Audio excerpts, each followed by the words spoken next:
Okay. The last panel I did were the pessimists. I kind of think you guys are the optimists. Wow.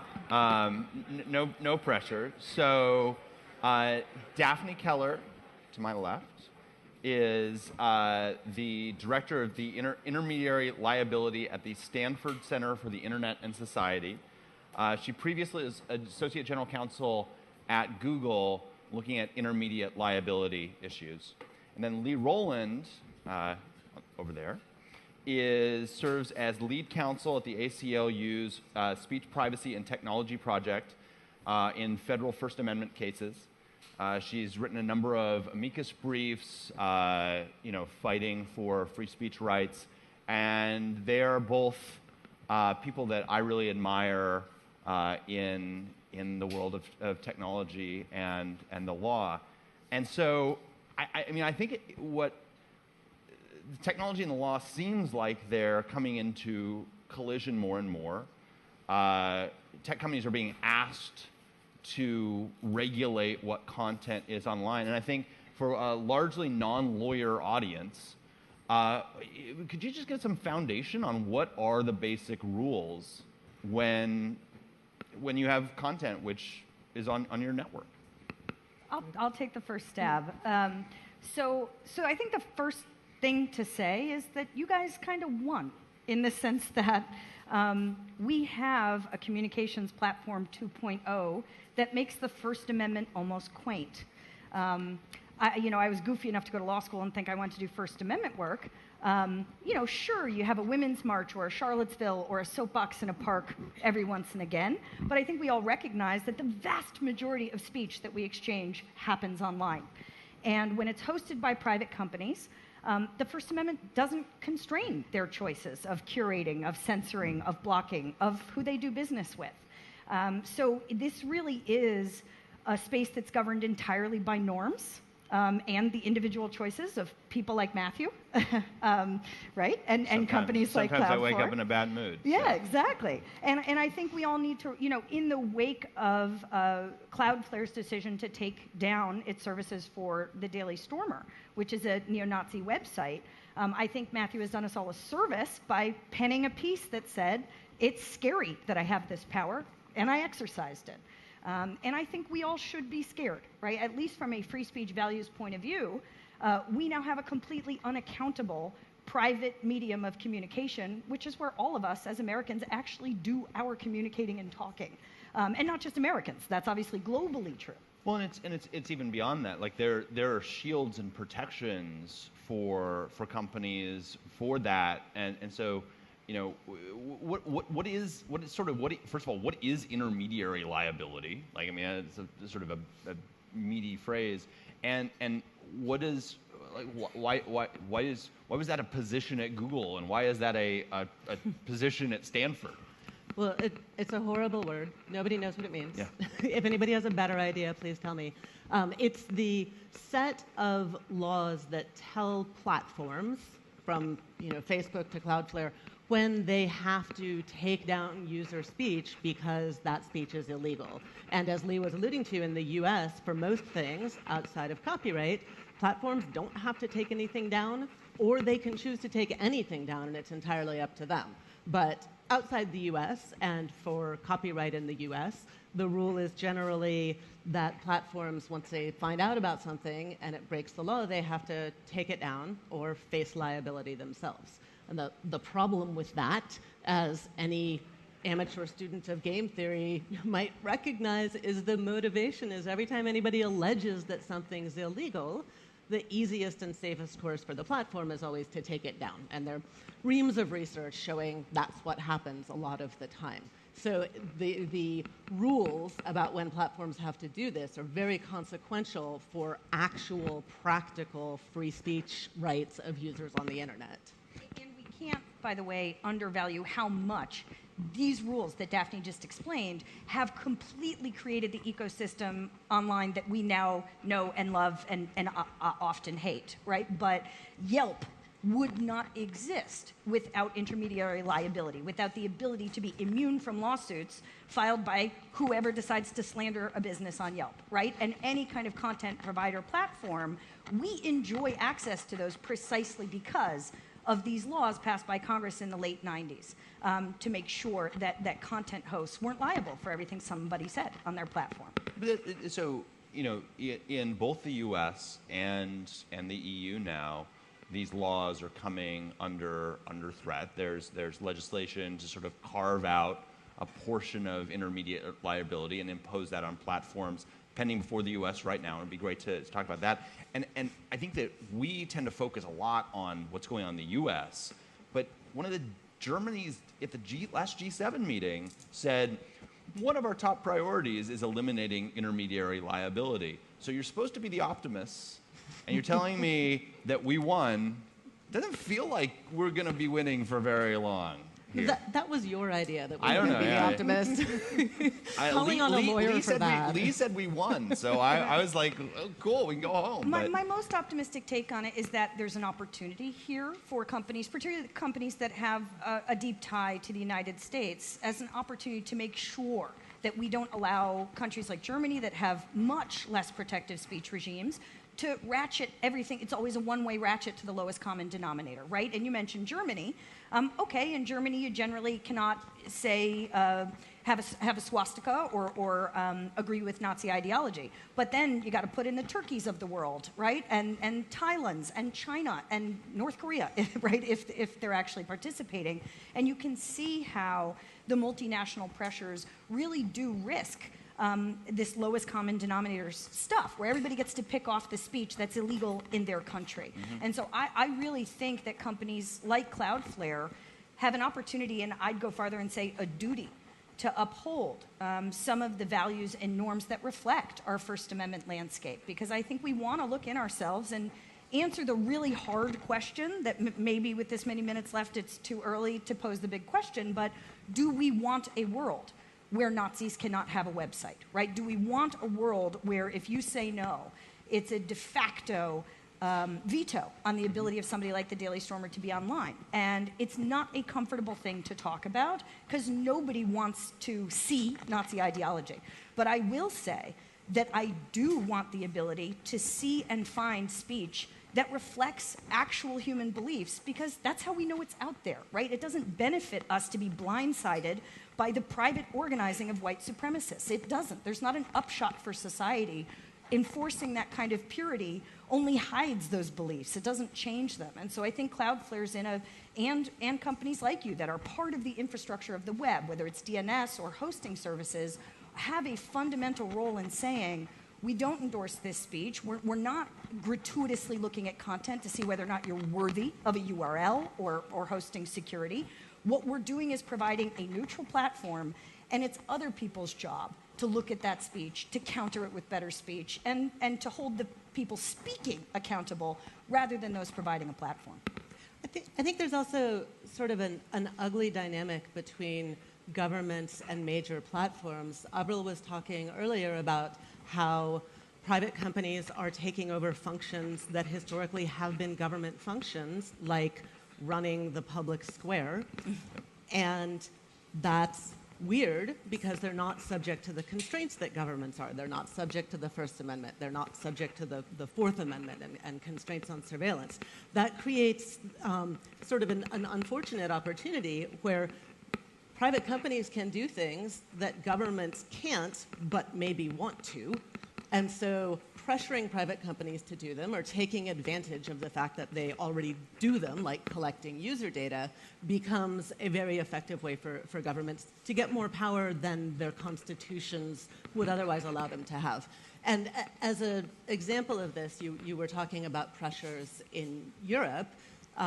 The European Commission reached an agreement last year with 4 big platforms, YouTube, Microsoft, Facebook, Twitter, the EU hate speech code of conduct. And the agreement was that they would voluntarily take down hate speech as described in this agreement, which is not the same thing as hate speech as described in the law.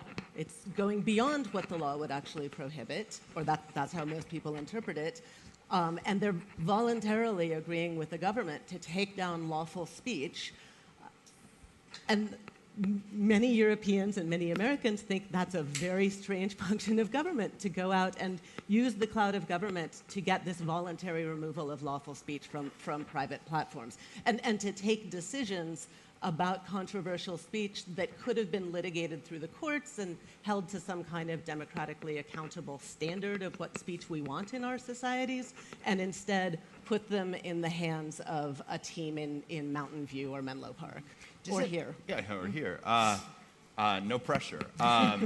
So, is this a fight that we can win? Like, do you like? 4 years ago, I was like, free expression is inherent to the internet. It's the way that the world works. I'm the son of a journalist. I believe in this. You know, as we now operate in 70 countries around the world, we have equipment in all of those countries. Very few of them have anything close to the free expression ideals that the one that we're sitting in right now does. Mm-hmm.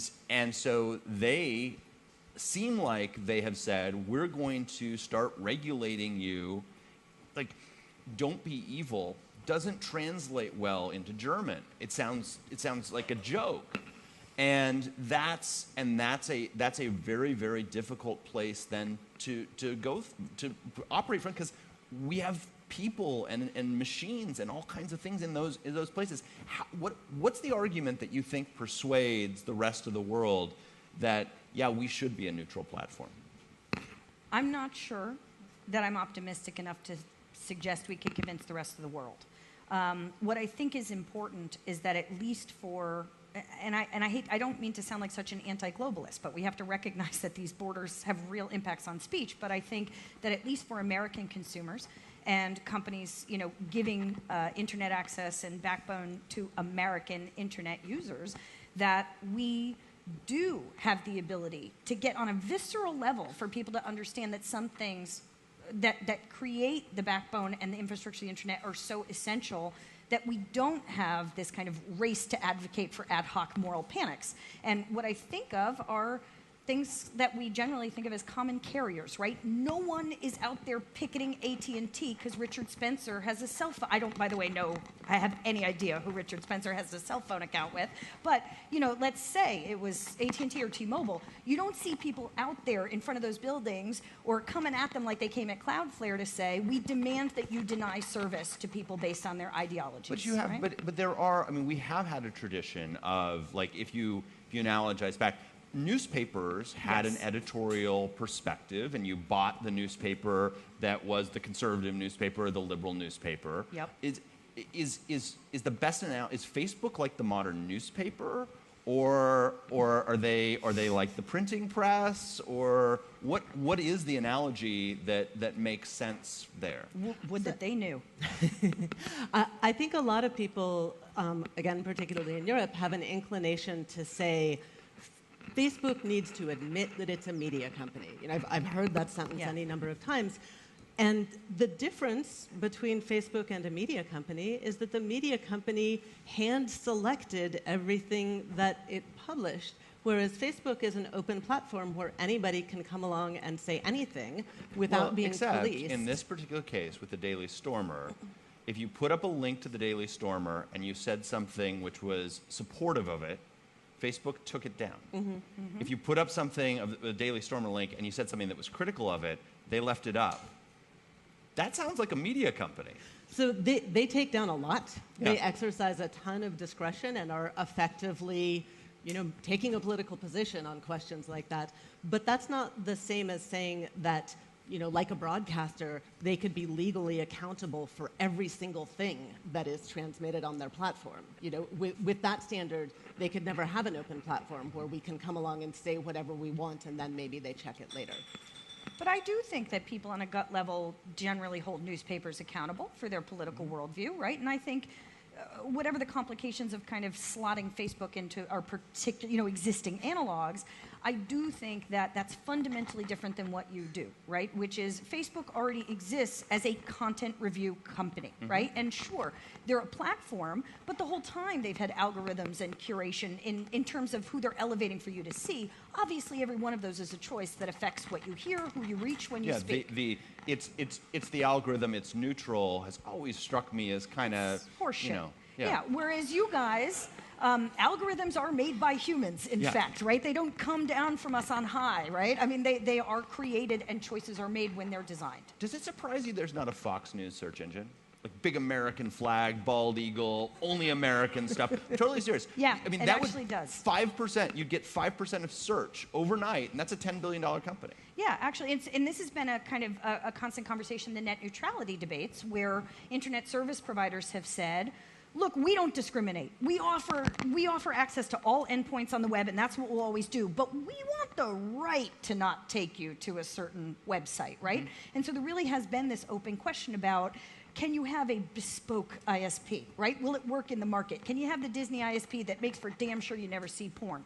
Maybe. Nobody's done it, which is fascinating. And I think we're now in a news ecosystem where the kind of spread of fake news, right, or whatever that means, or kind of people's willingness to buy into their own bubble, right, and just continually replicate their bubble, which Facebook is doing.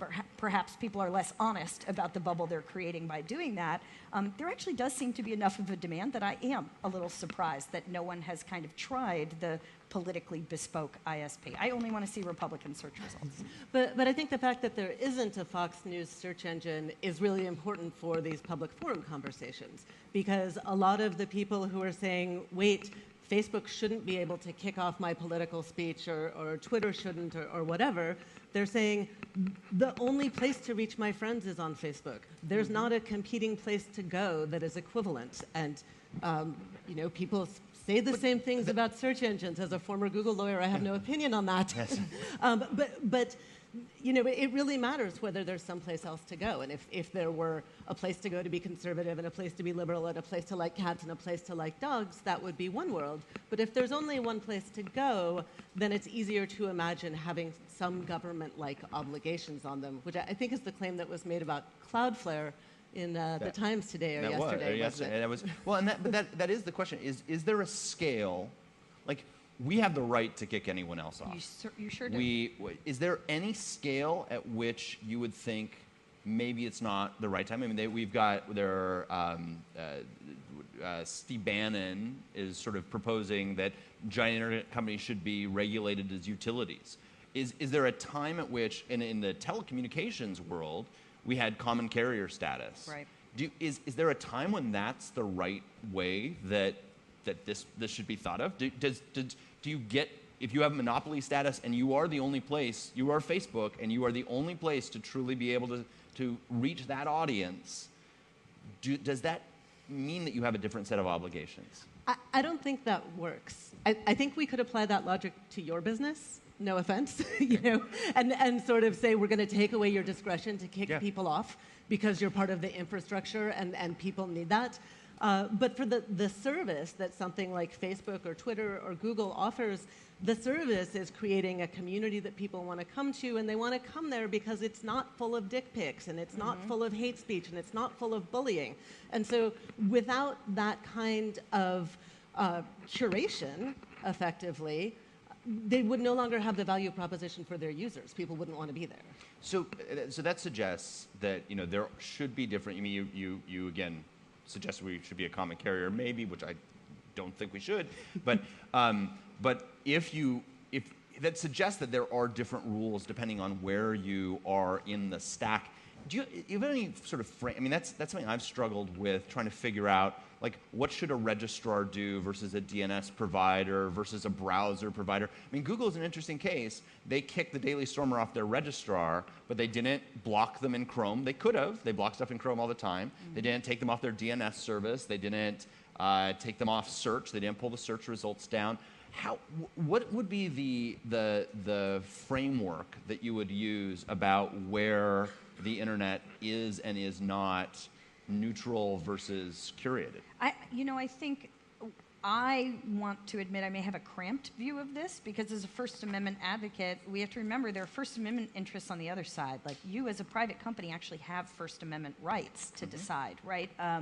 Who you carry and who you kick off, right? Now, I may think it's a very dangerous precedent because you've put censorship blood in the water, as it were, but you've got the right to do it, right? So I think for us, at least as ACLU, we generally focus on two things when thinking about whether the government has a right to regulate a communications medium. One is the kind of centrality and importance of that service. And I think although Facebook is a de facto monopoly on like seeing pictures of your friends' babies or whatever, right? They are not, as a formal matter, dependent on a government subsidy or, right? They haven't been given help in that regard. They are a de facto monopoly and they're very important, but it is not based on either government subsidies, which is one of those really important things, and the kind of centrality and importance to the web. And I would argue that it's hard to say an edge provider, someone who's actually providing content or offering these platforms, is ever going to rise to the level of a common carrier because they themselves are creating content and interacting with that content, and that's where the First Amendment interests really kick in. When you get closer to the core, then you have the second thing that really matters to us, which is, are you a neutral conduit or are you actively curating? Because that's where we want to think about these First Amendment interests. And where you have a hosting company or a DNS or anything like that, generally there isn't a model where you're distinguishing based on content and you're not curating because that's not a viable business model, right? We only host, people who like puppies is probably not the most profitable path to success. So I think those are the factors that I would put in. How critical are you to the use? And is part of that criticality a kind of government benefit, right? And then the second is, are you actively curating content? And where the answer to the second is no, where the answer is no, I think the First Amendment isn't an obstacle to regulating people like you. And as a policy matter, I could see it being a huge upshot because it takes the choice out of your hands of being the target of the ad hoc advocacy groups, right? Which maybe next week will be ISIS, and the week after maybe human trafficking. Yeah. So the ACLU has been, a real force for free expression in this country. It's the American Civil Liberties Union. Who's fighting for the free and open web outside of this country? And could you give me their phone number? So there are a lot of organizations around the world that work on this. For reasons I don't fully understand, some of the best experts and organizations I've come across on this are in Brazil, Argentina, or India. But in Europe, there are much smaller organizations. They don't tend to have the presence in Brussels that we expect NGOs and advocacy organizations to have here. And I think that's something that's worth sort of paying attention to. I think it's also important for European regulators hear from Facebook and then Google and then Facebook and then Google, and they hate it. It's important for smaller companies, for journalistic interests, anybody who's being affected by this to show up and let them know, because they really don't hear that perspective very much except from people they don't trust. What are the arguments that you've found are persuasive in these conversations to regulators? There's the old J.C. Watts, the former congressman from Oklahoma, used to say that when you're explaining, you're losing. Yeah. And I feel a lot of time when I say, well, we're sort of deep infrastructure, so we're something different. And they're like, no, your tech company must regulate, right? But how do you, what works? Like, when have you seen sort of the light bulb go on in people's heads? I think people get it when you say you are sacrificing sovereignty and the role of your own lawmakers by standing back and asking an American company to decide this for you. I think that's an important argument to put in front of people. I think in some cases, making the economic argument, saying, as Anupam Chandra says, law made Silicon Valley. Without these kinds of laws, you will not have a flourishing internet sector. Sometimes those work. I think outside the U.S., American lawyers running around yelling about the First Amendment don't get a whole lot of respect or traction. Nope. No. But there are other important points that you can make. Yeah, and I think if we're talking domestically, right, and how we could convince legislators to think about rules that constrain it, there's an interesting history that the rule we were talking about, intermediate liability, actually comes from a law called the Communications Decency Act, which is itself a hilarious irony because it had a moral majoritarian half of the law, which the ACLU sued and got knocked down in a seminal case. So just the Thanks for leaving the other part. Right, so just the indecent part is left of the Communications Decency Act, which is a great joy in my life. But at that time, in the late 90s, when Congress got together and passed Communications Decency Act, it was overwhelmingly bipartisan. One of the reasons was because Republicans and conservatives saw themselves hoisted on that petard because they know Silicon Valley is liberal. And that's kind of fallen off, I think, in the last 15 years where there's been a lot of moral panics about trafficking, in particular online, and then you tend to get these alliances, and this is as human trafficking, to be clear, yes, drug trafficking or other. Yes, human trafficking, and particularly with focus on women and girls, and so. At least in my life, I find that some of the most unholy alliances that are powerful and tough to stop come when kind of women's rights advocates on the left and moral majoritarians on the right get together and agree on something. And I think there are a couple of ways to remind people.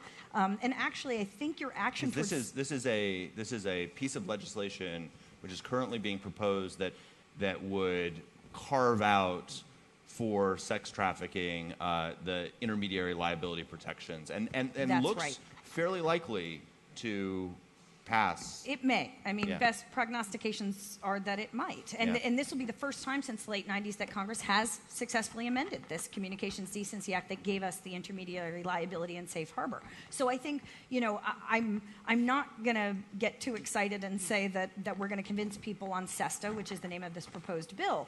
But I do actually think that by the Daily Stormer example, in a weird way, is a helpful reminder to people on the right that their ox is gored too. And at least in free expression advocacy work, I can tell you the only thing that's ever effective, besides a lawsuit that goes to the Supreme Court and strikes down whatever moral panic legislation Congress passes, which is a thing, and we will do it again as needed, but the only argument that works in advance is reminding people that they might be the goose or the gander next time, right? You have a dog in this fight. Mm-hmm. When other people get to decide the content, you might not always be on the right side, right? Yeah. And so we mentioned the kind of, Daphne talked about how Facebook agreed to the hate speech rules, right? Well, the Intercept wrote a devastating piece 2 weeks ago describing all of the progressive political voices that have been silenced under that hate speech code, largely Palestinian rights activists and BDS, members of the Boycott, Divest, and Sanctions movement against Israel. But clearly that was not Facebook's intent, right? And we know that they overcensor and they're overbroad. So I think highlighting those examples, reminding people that there is a reason that this road is a one-way ratchet towards censorship, and people are going to overcensor, and at some point the things you care about too will become tomorrow's moral panic. Those are the only arguments I found that really resonate with folks in getting together against censorship. I want to leave time for a question or two. So if you have a question, raise your hand and we'll get you a mic. But just quickly, what are one or two things that each of you are worried about? I'm going to let you be pessimists for a second, that people aren't thinking about enough right now.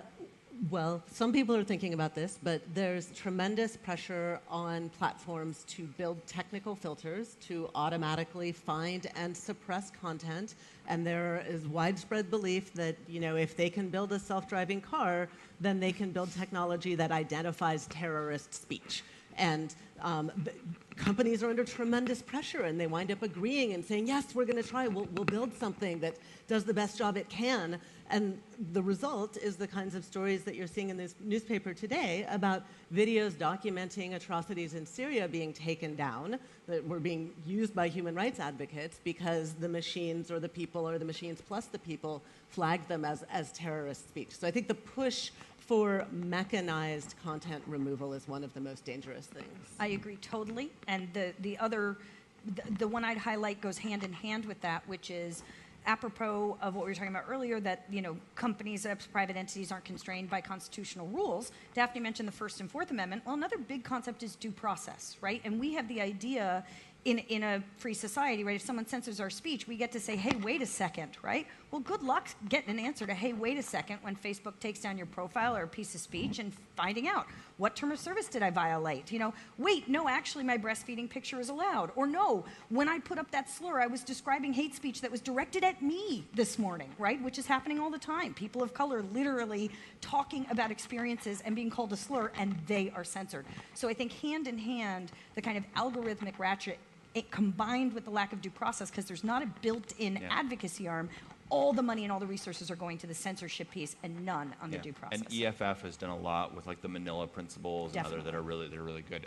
Some quick questions. We're out of time, but I'm the CEO. We're there. Can y'all hear me? Yeah, here we go.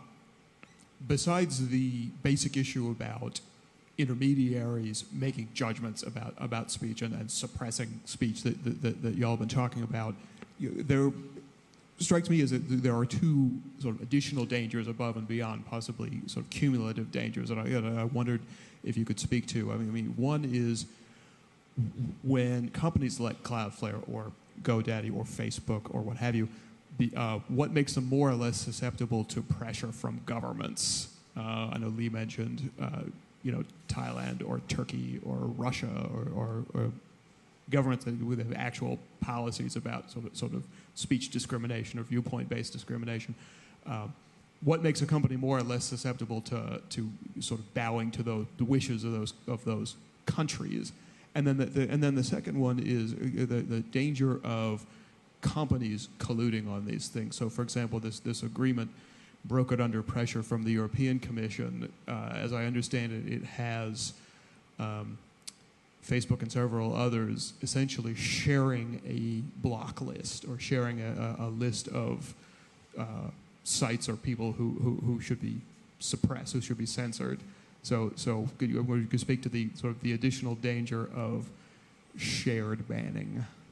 So I'll speak to the vulnerability question. What makes you vulnerable to pressure from a government is people on the ground who can be arrested in that country, assets on the ground that can be seized in that country, wanting to have a market in that country, or already having a market that you're afraid to lose. It's very straightforward. In terms of the companies getting together and agreeing, I worry about that a lot because there's this risk of a monoculture, and a monoculture that is systematically discriminating against the speech of particular people. But it's very, very hard to push back on that because all the government demands are for more removal, and companies that don't want to get regulated say, you know what, we're going to self-regulate, we're going to reach an agreement. And so the sort of pressure on companies to work together is very great. Okay, one last quick question. You can switch up. Switch? Okay. One of the biggest challenges with the open internet, I think, is the fact that it is open. You can basically go back to the origin and find where content is originating. Now, there is something that's out there, of course, the dark web, Tor, where you don't really know where the content is or where it's coming from. And in a world where the website is encrypted on the host, it's encrypted in transit, and then it basically pops out the other side in someone's browser, is that potentially an answer where at that point the censorship ability goes down dramatically, the free speech of regulating that essentially becomes much more difficult because we don't even know where it comes from? Is that a potential answer to some of these questions? I think it addresses the free speech values problem, but just as a practical matter, I mean, Daphne mentioned earlier that people use Facebook because it generally isn't overwhelmed, right, with porn and attacks. And I just want to be honest that I think for the average internet user who's using it casually, probably that's going to create an ecosystem that is less attractive in many regards, right? I've been on the dark web. It's a dark place, right? I wish I'd spent less time there. So, I mean, sure, if you want anonymity, that's great, but is it an actually useful web, right, that is both free and effective as a medium of communication? My answer would be no. And accessible to ordinary people. Right. Thank you so much. Thanks for being here. Thank you, Matt. Sorry, Ashley. We're going to take our glasses off so we can save some time.